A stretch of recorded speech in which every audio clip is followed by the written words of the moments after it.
তুই কাঁদছিস কেন? টনি, আমি তোকে অনেক ভালোবাসি। তুই এসব কি বলছিস? তুই ঠিক আছিস তো? আজকে আমার বিয়ে। আমি ঠিকই বলছি। তুই হাতে যে আংটিটা পরে আছিস, ওই আংটিটা আমার। আমি তো সে না দেখা ভালোবাসা, যার সাথে তুই প্রতিদিন রাতে ফোনে কথা বলতিস, যার সাথে তুই এক রাত কথা না বলি থাকতে পারতিস না। আমি তো সেই সালমা। আর এই মেয়েটা তোকে মিথ্যে বলিছে। ও সালমা না, আমি সালমা। আমি তোকে না পেলে বাঁচবো না টনি। তোকে আমি অনেক ভালোবাসি।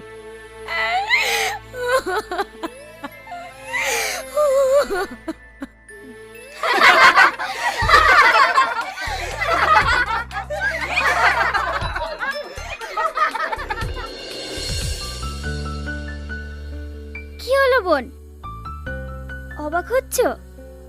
অবাক হওয়ার কিছুই নেই, তোমার টনি তোমারই আছে।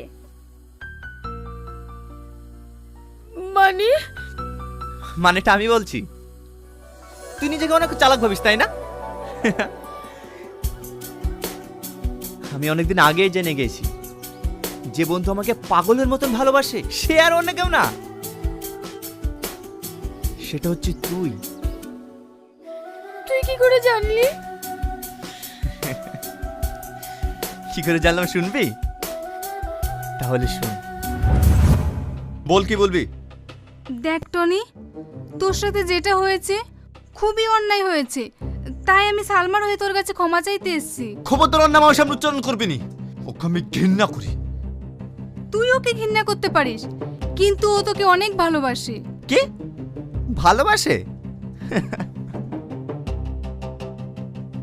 তুই সালমাকে চিনতে পারিসনি, ওই সে আংটিওয়ালা মেয়ে যাকে তুই পাগলের মতো ভালোবাসিস। ইয়ে তুই কি বলছিস রে?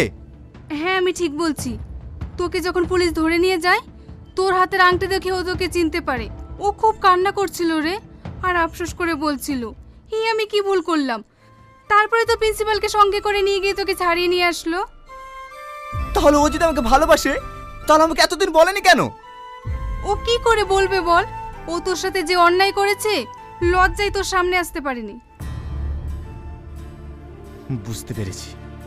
শোন মাম্পি, ও যতদিন না নিজের মুখে এসে না বলছে আমাকে ভালোবাসে, তুই ওকে কিচ্ছু বলবি না, ঠিক আছে? ঠিক আছে। ঠিক আছে, যা। এবার আমিও দেখছি তুমি কতদিন না বলে থাকতে বলো। তারপরে আমি আমার এই ফ্রেন্ডকে আমার সঙ্গে ভালোবাসার অভিনয় করতে বলি, যেন তুই যে আমাকে ভালোবাসিস সেই কথাটা তুই আমাকে নিজে এসে বলিস। তার মানে তুই সেই নাটের গরু পাটের শাক?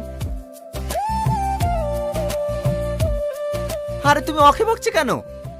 তুমি আমাদেরকে এতদিন জ্বালিয়েছো, আমরাও তোমাকে একটু জ্বালিয়েছি, একটু সহ্য করো। তুমিও না।